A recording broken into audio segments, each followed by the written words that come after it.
Il faut toujours qu'un costume raconte quelque chose, voilà. Au fond, à sortir une chemise, un pantalon, ça tout le monde sait le faire. Le gros danger des costumes de cinéma, c'est qu'on voit le costume avant le comédien. Depuis l'Auberge espagnole, Anne Schott habille les personnages de Cédric Klapisch. Figure incontournable du cinéma français, on lui doit aussi les costumes de la série 10%, mais aussi du Prénom, Prête-moi ta main ou encore La famille Bélier. Comment est-elle devenue costumière de cinéma? Comment a-t-elle croisé la route de Cédric Klapisch? Et comment habille-t-elle avec autant de justesse ses personnages au fil des ans? Anne Schott, merci beaucoup d'être ma seconde invitée et bienvenue dans Profession costumière. Première question essentielle, comment devient-on créatrice de costumes de cinéma? Il faut aimer le cinéma avant tout. Voilà. J'ai envie de commencer comme ça parce que, au fond, c'est la vérité. C'est pas aimer forcément les vêtements, parce que ça peut amener à de la mode. Les costumes de cinéma, c'est plus particulier que ça. Et voilà, moi je dis qu'il faut aimer le cinéma. Il faut aller au cinéma, il faut avoir vu beaucoup de films, il faut comprendre ce qu'est une mise en scène. Voilà, donc c'est un peu tout ça qui a fait que je suis arrivée au costume de cinéma, parce que j'aime le cinéma, j'aime les acteurs. Et voilà, je n'ai pas fait d'études particulières. D'accord, pas de formation. Pas de formation, non. Par contre, j'ai été l'assistante ce qu'on appelle styliste dans la pub. Moi, j'ai commencé dans la publicité, en fait. D'accord. Et ça a été une très bonne école pour tout ce qui est la rapidité de recherche, de penser et de trouver les choses. Voilà. D'accord. Ça a été une bonne école, finalement. Et j'ai eu la chance de travailler avec, effectivement, une costumière de pub, mais qu'on appelle styliste dans la pub, et qui par la suite a fait d'ailleurs beaucoup de films d'Alain Resnais et tout ça. Donc c'était quelqu'un de très... C'est chouette, donc il y avait aussi une sensibilité. Absolument. Il y avait une sensibilité de cinéma. Comment as-tu croisé la route de Cédric Klapisch? Eh bien, en fait, par son ami et producteur Bruno Lévy. Que moi, Bruno, je le connais depuis très longtemps. Je le connais quand il était directeur de casting. D'accord. Et donc, on avait été bien sûr amenés à travailler ensemble, puisqu'il était directeur de casting. Et puis, il a eu envie de me présenter Cédric parce qu'il pensait qu'on allait avoir une bonne collaboration. Et voilà. Et ça s'est fait vraiment. On a pris un café un jour avec Bruno. Et voilà. Et Cédric Le courant est passé. Et on a donc commencé l'Auberge espagnole à ce moment-là. Tout à fait, voilà. Donc c'était en 2002. Enfin, le film est sorti en 2002. Oui. Donc, on l'a tourné en 2001, quoi, un truc comme ça. Voilà. Et c'est un film qui a eu un très beau succès et qui est toujours culte pour toute une génération. Ouais. Il est culte un peu comme Le Péril jeune d'ailleurs. Pas pour les mêmes raisons, mais. Tout à fait, c'est vraiment. C'est voilà, c'est générationnel. Là, c'est vraiment la génération Erasmus. Exactement. Et c'est vrai que. Mais alors, c'était très amusant comme on l'a tourné, parce que les textes étaient écrits le matin. Ah oui. On tournait à midi, jusqu'à au moins 10-11 heures du soir. Tout ça à Barcelone, tout ça dans une ambiance quand même follement sympathique et voilà. Et moi, au fond, j'avais monté un espèce de stock et c'est à partir de ce stock que j'ai finalement habillé un peu toute cette petite bande. Voilà. Ça s'est fait un peu dans cet ordre. Voilà. Tu avais déjà rassemblé. Oui. Oui, parce que c'est un film choral, donc j'imagine qu'il y a travaillé avec des pays différents, donc ça c'était important aussi. Alors évidemment, le personnage de Romain Duris, c'était très important parce que voilà, il fallait en faire un étudiant qui soit ni branché, ni... Bon, alors là, après, voilà, j'ai puisé un peu dans mon imagination et dans la rue, comme on dit. Oui, c'est ça, beaucoup d'observations aussi. Beaucoup. Oui, pour éviter, j'imagine que c'est peut-être une tentation à laquelle il faut résister, justement, tu parlais de brancher, de faire de ce personnage qui n'est pas branché et de vouloir l'habiller trop bien. Voilà, c'est toujours, de toute façon, c'est le danger... C'est le danger, à moins que ce soit demandé. Ça, c'est autre chose. Si c'est demandé, si on doit être dans un truc très fashion, bien sûr qu'on y va. Mais c'est toujours pareil, c'est une demande du metteur en scène. Oui. En fait, moi, je ne fais que réaliser ce qu'il a en tête. Et après, à partir de là, c'est vrai que quand il y a une bonne collaboration comme avec Cédric, maintenant, j'arrive à interpréter très vite ce qu'il a en tête et ce qu'il a même pu écrire sur certains personnages. Voilà. On gagne beaucoup de temps finalement. Au fil des collaborations. Oui. Et justement, je voulais te demander comment est-ce qu'il te parle de ces personnages. Il m'en parle plutôt via leur métier, la famille de laquelle ils peuvent être issus. Voilà, ça part plutôt de quelque chose de social. Ça part de la psychologie. Moi, après, il y a une chose qui est très importante pour que je comprenne dans quoi on navigue, c'est dans quel décor ils évoluent. Et quand je dis décor, c'est les lieux. Un appartement ancien, un HLM, il vient de la province, elle est parisienne, c'était le cas de 2 mois par exemple. Oui. Mais alors, voilà, ça c'est très important. Ça c'est des questions que je pose tout de suite parce que, au fond, à sortir une chemise, un pantalon, ça tout le monde sait le faire. Ça c'est pas, ça demande pas. Bon après, bien sûr qu'il faut avoir du goût, voilà. Oui. Mais c'est plus une vision de. En fait, l'habit fait le moine, tout simplement. Les gens ne s'habillent pas par hasard, ils s'habillent en fonction de ce qu'ils sont, d'où ils viennent, de leur métier, de leur histoire d'amour, de tout ça. Et donc toi, ton métier, c'est de traduire tout ça. Exactement. Avec les vêtements. Voilà. Alors justement, pour creuser un peu sur Cédric Klapisch, donc tu le disais, tu as commencé à travailler avec lui au début des années 2000 avec l'Auberge espagnole, jusqu'à là cette année 2 mois qui est sortie tout récemment. Et vraiment dans le cinéma de Cédric Klapisch, c'est vraiment cette idée de filmer plutôt des jeunes adultes et qui sont très ancrés dans leur société. Et du coup voilà, on a commencé à en parler, mais je voulais te demander comment, du coup dans votre collaboration, toi aussi tu es dans cette recherche de justesse et peut-être parler aussi de comment tu vas chercher les vêtements, justement. Oui, alors c'est toujours pareil. La justesse, bien sûr, mais la réalité de la vie n'est pas toujours bonne à faire. Alors, évidemment, forcément, je réinterprète un peu les choses que je peux voir, ou la manière dont les gens s'habillent, ou la mode qui s'installe. Voilà, j'essaye d'interpréter, en fait. Et je travaille moi beaucoup sur les silhouettes, à vrai dire. D'accord, c'est-à-dire... je pars par exemple, mon inspiration elle part, je dis ça parce que je m'en rends compte de plus en plus, elle part de ce que j'appelle le vêtement extérieur. Le vêtement extérieur, c'est-à-dire il ou elle porte un manteau, un blouson, un kawaii, une doudoune. C'est quoi c'est un costume, une robe. Mais c'est le vêtement extérieur qui m'amène à ce que je peux après mettre en dessous. D'accord, à creuser ensuite. C'est intéressant. Tu commences par la couche. Je commence par la couche extérieure. Et c'est ça qui me fait la base, l'intérieur. Comme les poupées russes un peu. Exactement. Voilà. Exactement. Pas un hasard. Et c'est vrai. Et à chaque fois, je me rends compte que. Et là, pour le dernier film de Cédric, 2 mois, on est vraiment parti. Je suis vraiment. Enfin, on est. Ça, après, Cédric ne le sait pas forcément que je pars du vêtement extérieur. Ça, c'est ma petite sauce. Mais c'est vrai que le kawaii de François, je suis partie de là. Et le manteau tout à fait banal de Anna, je suis partie... Voilà. C'est intéressant comme démarche. Et puis parce que c'était une histoire de silhouette. Je trouvais intéressant que lui soit avec quelque chose de plutôt court et elle, quelque chose de couvrant. Voilà. C'était intéressant, je trouvais... Et je me rends compte que c'est pour tous les films pareil.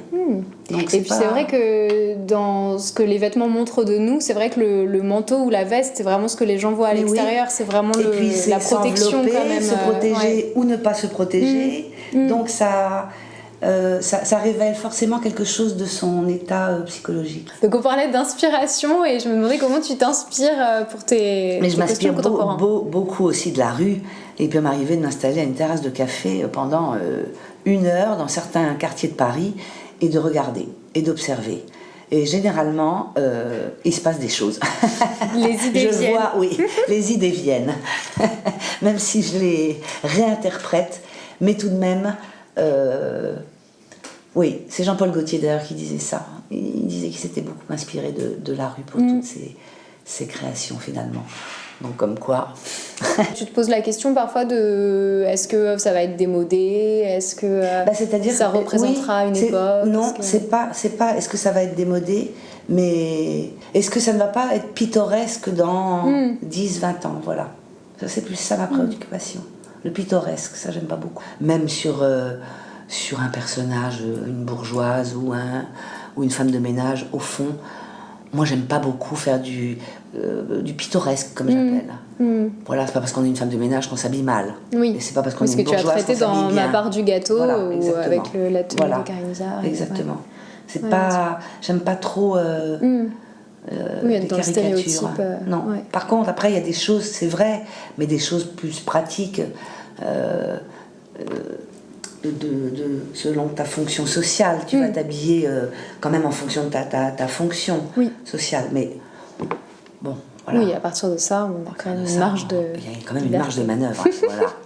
C'est sûr. Non, mais ce qui est chouette, c'est qu'aujourd'hui, quand on revoit, je trouve, par exemple, l'auberge espagnole ou les poupées russes, c'est chouette parce qu'on retrouve vraiment une manière de s'habiller, mais sans que ce soit pittoresque, en effet. Sans que ce soit pittoresque, il me semble. Hein. Avec même des tenues qui sont revenues depuis. Voilà, finalement, je me dis... Ça va. Et après, une fois que le film se met à tourner, que les costumes sont prêts, toi, est-ce que tu viens sur alors, le moi, tournage? Alors, ça, c'est spécifiquement avec Cédric. Lui, il aime bien que je sois là, que je suive le tournage. D'abord, pour une simple et bonne raison, c'est que souvent, le casting arrive au fur et à mesure. En tout cas, ce qu'on appelle les petits rôles. Oui. Il y a beaucoup de choses qui peuvent changer avec Cédric. Voilà, des lieux, des situations, des choses qui se rajoutent. Du coup, en fait, je fais une préparation moins longue que pour certains films, mais par contre, je continue de préparer pendant qu'ils tournent. Et je suis là, évidemment, tous les matins pour démarrer des nouveaux costumes, voilà, parce qu'on n'a jamais le temps de tout montrer. Oui, donc il y a aussi des découvertes. Des découvertes aussi, et que quelquefois je suis amenée à montrer des choses à Cédric alors qu'il tourne, mais j'anticipe un petit peu à une semaine ou quelques jours avant une scène plutôt importante, et voilà.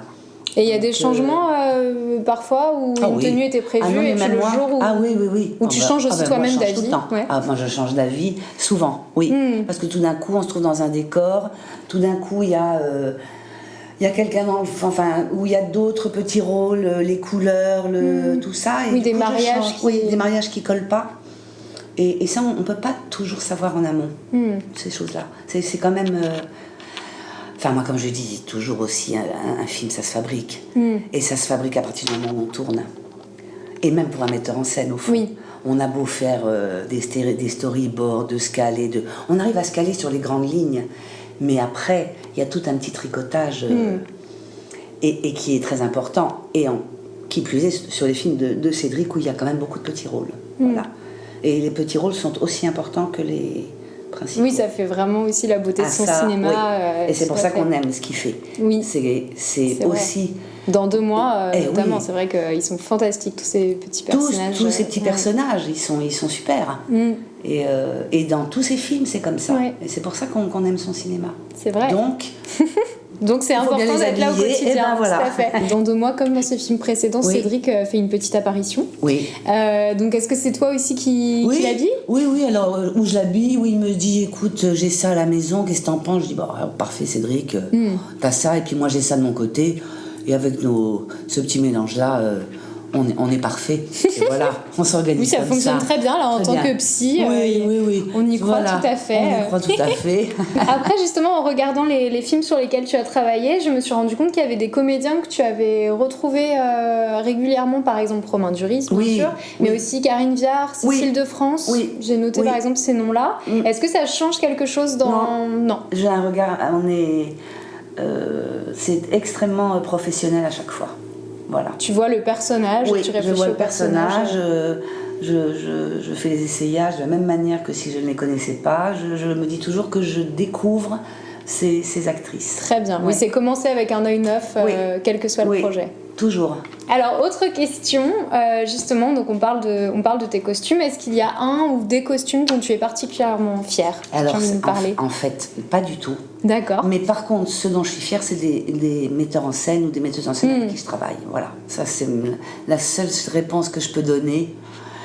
Parce que, non. C'est comment j'ai été guidée par les gens avec qui j'ai travaillé. Voilà. D'accord. Parce qu'une fois de plus, tout vient du metteur en scène. Hein. Tout vient du metteur en scène. Et est-ce que dans l'histoire du cinéma, il y a des costumes qui te plaisent particulièrement ? Alors, il y a quand même quelqu'un qui m'a toujours ébloui et par ses films, et par le look, et par sa costumière avec qui il était. Alors, il était en étroite collaboration, c'est les films d'Hitchcock. Voilà.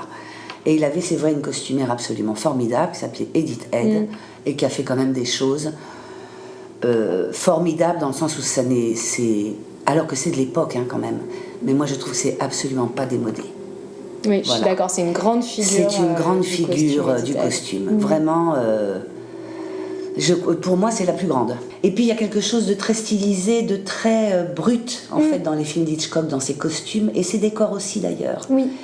Et ça, c'est très, très moderne. C'est très, très moderne. C'est vrai. Ah oui. Et ça inspire d'ailleurs énormément encore aujourd'hui. Et il change très peu. Si on regarde bien tous ces films, finalement, ces héroïnes changent très peu de costumes. C'est toujours, il y a une espèce de ligne. Voilà, ça, moi aussi, j'aime beaucoup. Je trouve que trop de costumes, tout le costume tue le costume, comme on dit. C'est vrai. Et puis, il y a des réflexions. Là, c'est comme dans la vie, on ne se change pas non plus tous les 4 matins. Exactement. Mais ça fait partie de la justesse de ton travail. C'est vrai. Et tu parlais du manteau, enfin du kawaii et du manteau. Voilà, à un moment donné, étant donné leur vie, la saison, ils ne vont pas s'amuser à sortir tous les jours avec un manteau différent. Ils rajoutent un bonnet, une écharpe et voilà. Comme dans la vraie vie. Mais comme dans la vraie vie.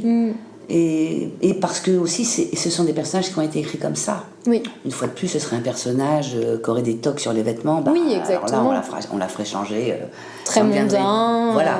Et ça en deviendrait drôle et on se dirait... C'est ça. Mais là, ça n'aurait pas de sens. Mais ça n'aurait pas de sens. Et dans les costumes d'Edith Head pour Hitchcock, est-ce qu'il y a certains que tu préfères encore ou dans l'absolu? Non. Moi, je dirais l'ensemble de l'œuvre. Mais vraiment. Mais vraiment. Je comprends. Ah oui, je trouve qu'il y a une démarche artistique folle, quoi. Avec des vêtements qui jouent un rôle, enfin des costumes, j'y pense. La mise en scène. C'est vrai, Rebecca, par exemple, la robe de bal a une importance incroyable. Exactement. Vertigo, qui est mon préféré, je crois. C'est incroyable quand il lui recrée la tenue. Etc. Enfin, c'est-à-dire que c'est là où c'est intéressant, et comme je disais à un moment donné sur une question, le costume aide la mise en scène, hein, ni plus ni moins. C'est en ça que c'est intéressant. Il faut toujours qu'un costume raconte quelque chose, voilà. C'est pas qu'il soit joli ou pas joli, la question n'est pas tant ça. La question est, qu'est-ce qu'on raconte à travers ça ? Et alors, si tu le veux bien, maintenant on va faire des petits focus, donc parler de 10% et puis ensuite de moi. Pour commencer par 10%, est-ce que tu peux nous raconter encore une fois comment tu es arrivée sur ce projet-là ? Par Cédric Clapiche, qui a donc accepté de réaliser les 2 premiers épisodes, de s'occuper d'ailleurs de toute la direction artistique, hein, je tiens quand même à le dire. Donc casting, décor, regard sur les costumes, voilà, c'est vraiment... Il a vraiment posé tout le socle de la série. C'est vraiment grâce à Cédric, hein, uniquement, hein, ça je le dis bien haut et fort. On entend. Et du coup, comme il a voulu... il a fait donc appel à ses collaborateurs de film, hein, il a voulu que ce soit traité comme un film. Donc je crois que c'est ça qui a fait le succès au bout du compte de cette série, c'est qu'effectivement on a traité ça comme un film, comme un long métrage. Avec une qualité... Et pas du tout à se dire c'est de la télé, on va faire du bleu, du jaune, du machin pour que ça... Non, on s'est dit, il faut traiter ça comme si on faisait un long métrage. Et dans les costumes aussi. Et évidemment dans les costumes aussi. Et c'est vrai que du coup le retour a été quand même celui-là. Hein. Ça a été, tout à fait. Et je dirais pas de bêtises en disant que les séries françaises après de qualité se sont inspirées quand même de cet artiste. En tout cas, de les faire comme c'était un long métrage. Oui. Comment on t'a parlé des personnages de 10% ? Quelles étaient les envies ? Quelles étaient les briques sur ces personnages ? Non, parce que en fait, une fois de plus, en parlant avec Cédric, en regardant bien comment les personnages étaient écrits, chacun, Camille Cotin qui aime les filles, donc le côté masculin-féminin, Thibaut de Montalembert qui est en fait Bertrand de Labbé. Donc Bertrand de Labbé, moi j'étais amenée à le croiser, qui est donc le patron d'Art Média. C'est un gars, alors là, costume, cravate, voilà. La petite secrétaire, Laure Calamy, c'est la petite secrétaire un peu sexy, donc voilà. Liliane Rover, alors là, moi j'avais envie de lui donner un côté comme ça, comme elle est très gouailleuse, mais j'avais envie qu'elle ne soit pas vulgaire. Donc elle est quand même la classe, qu'elle soit un peu rock'n'roll, un peu la classe à la Sonia Rykiel. Voilà, j'avais un peu ou Vivienne Westwood, enfin j'avais ce... C'est vrai qu'elle évoque ces figures-là. Voilà, je voulais qu'elle ait ce petit truc-là, quoi. Et puis après, voilà, les autres, Nicolas Maury, qui aime les garçons, je lui ai donné un petit côté, mais sans en faire des caisses. Oui, tout est très subtil. Les choses près du corps. Voilà, que ce soit le personnage de Camille Cotin ou le sien, on n'est pas du tout dans la caricature. On n'est pas dans une caricature, mais on est quand même dans ce qu'ils sont. Le costume raconte quand même ce qu'ils sont. Et alors, dans cette série, elle est aussi beaucoup appréciée parce qu'il y a des acteurs connus qui viennent jouer leur propre rôle ou presque. Et je me demandais comment justement on habille. Je notais par exemple Cécile de France, Isabelle Huppert, Monica Bellucci. Comment on habille ces comédiennes qui jouent ou presque leur propre rôle? Eh bien, tout simplement en accord avec Cédric, dès la saison 1, j'ai dit, au fond, ils jouent leur propre rôle, les guests. Est-ce qu'il ne faut pas aller dans leur garde-robe en disant que c'est une vraie idée, que c'est pas pour faire des économies ou je sais pas quoi. C'est juste que, est-ce que c'est pas ça qu'il faut faire et qui est intéressant? Et Cédric m'a dit, banco. C'est génial. Oui, et en fait, mis à part sur des guests, si tout d'un coup, dans la série, dans l'épisode, ils sont amenés à faire un tournage de film, comme Huppert, par exemple, le truc d'époque, ou les Américains, ça c'est mon intervention, bien sûr. Mais pour ce qui est du quotidien, les rendez-vous à l'agence. Les rendez-vous à l'agence, tout ça, j'ai vraiment pris dans leur garde-robe. C'est génial, ils ont accepté, ils se sont laissés faire. Jamais aucun refus. Mais c'est vrai qu'en plus, ça doit être agréable parce que c'est des vêtements qu'ils ont choisis pour eux. Et puis, donc ils ont compris, tous. Il n'y en a pas un qui n'a pas compris le... Bah oui, évidemment, c'est vrai que je joue moi, donc... oui, j'ai tout ce qu'il faut, en fait. Et voilà. Donc à chaque fois, j'ai été chez eux, j'ai regardé dans la garde-robe et en accord avec eux, voilà. Ah oui, donc là on est dans un réalisme absolu. Mais oui, parce qu'à un moment donné, à moins que si quelqu'un avait eu des réticents, j'aurais fait bien sûr en fonction de ce qu'on en imaginant, ce qu'on voit, voilà. Mais c'est vrai que et puis il faut savoir que les guests ils tournent pas beaucoup, ils tournent pas longtemps, c'est 2-3 jours maximum, c'est pas. Et comme c'est des gens quand même connus et pris, du coup ils ont très peu de temps. Donc ils sont assez contents ça évite les essayages. Les essayages, le machin, voilà. Donc au fond... c'est chouette, c'est une super anecdote. Oui. Et toi c'est incroyable parce que du coup tu as dû voir les garde-robes des plus grandes actrices. Ah oui. Ça c'est quelque chose. Mais ça je peux rien dire. Non, j'imagine. Voilà. Mais je peux rien dire, mais... C'est une belle expérience de voir tout ça. C'est un monde merveilleux. Oui, et ça doit te donner aussi d'ailleurs des idées. Oui, parce qu'au fond, voilà, même si je les connais quand même, les connus, les pas connus, voilà, je sais, mais c'est quand même toujours très amusant. J'imagine. Donc maintenant on peut parler de 2 mois si tu es d'accord. Donc pareil, est-ce que tu peux nous raconter un peu comment Cédric t'a parlé du projet, à quel moment il a commencé à t'en parler? Le plus important pour lui, effectivement, c'était d'être dans quelque chose d'assez banal. Il voulait vraiment que ce soit 2 personnages, au fond, qu'on ne remarque pas ce qu'ils portent. Cela dit, c'est l'exercice le plus difficile, et c'est celui que j'adore faire. Parce que le gros danger des costumes de cinéma, c'est qu'on voit le costume avant le comédien. Et ça, quelquefois, ça arrive. Et ça, c'est pas bien. Donc là, on a poussé le truc encore plus... voilà, Cédric avait vraiment cette envie-là de neutralité. Voilà. Donc, du coup, j'ai dit à Cédric, écoute, la neutralité, très bien, mais ce qu'on va faire aussi, c'est qu'on va faire très peu de changements de costume. On va essayer de rester quand même sur les mêmes pièces pour en tout cas nos 2 personnages principaux. Et on effectuera une petite évolution sur la fin. Voilà.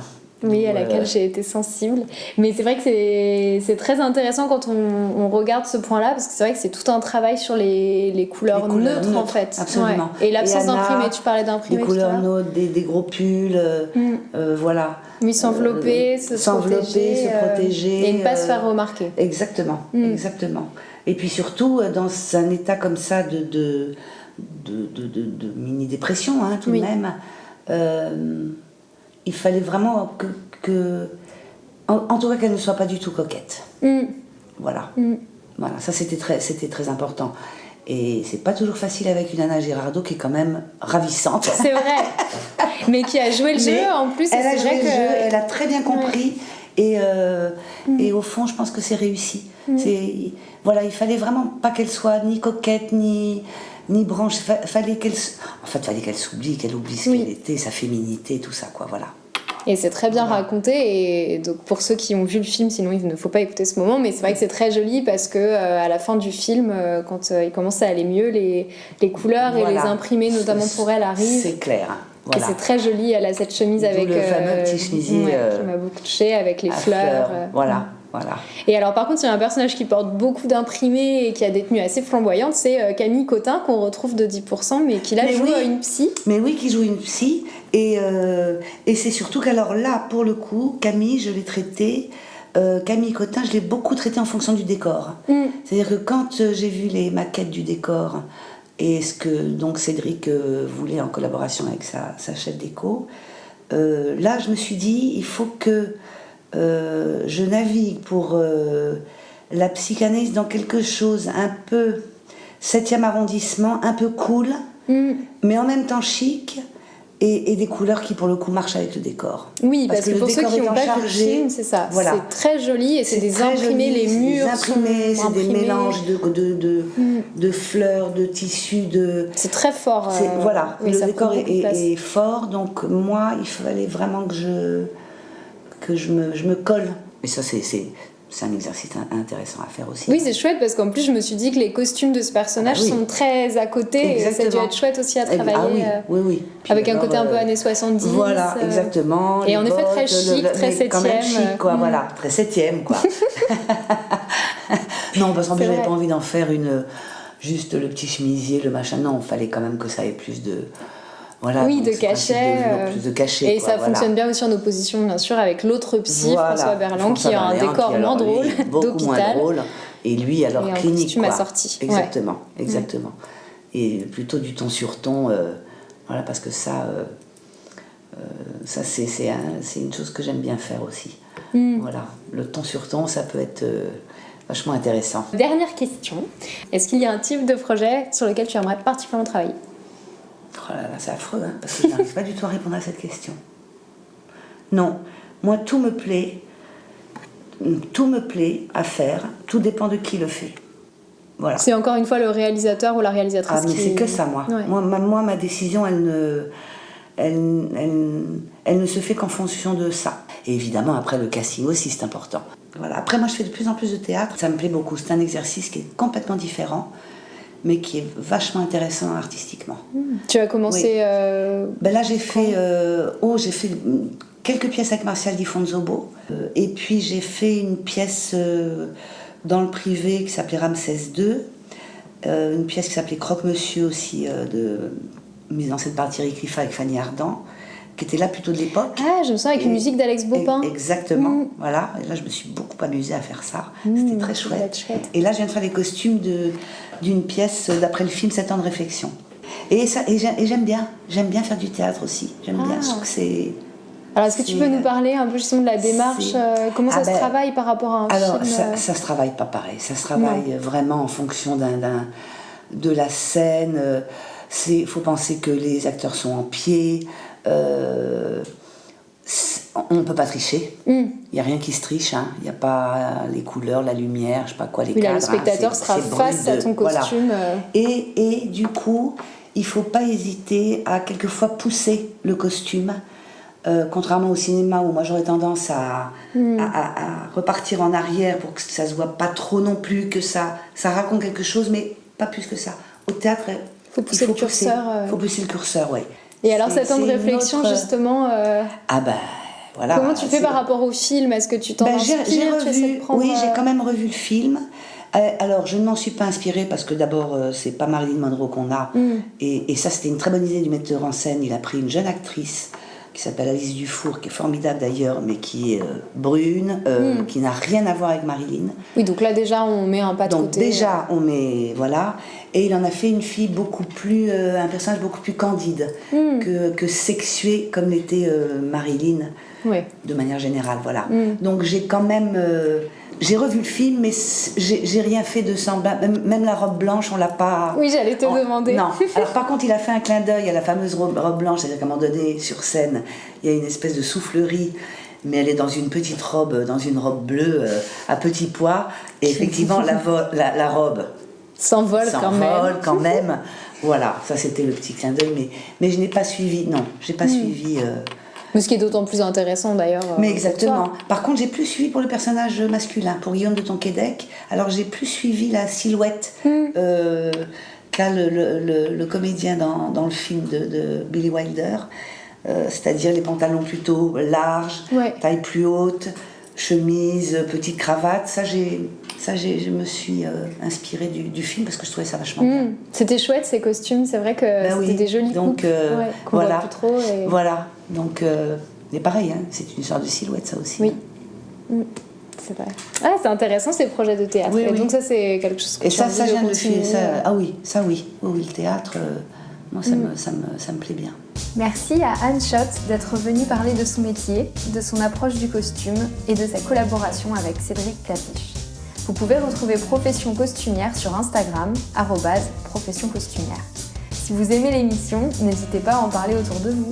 À bientôt sur Profession Costumière.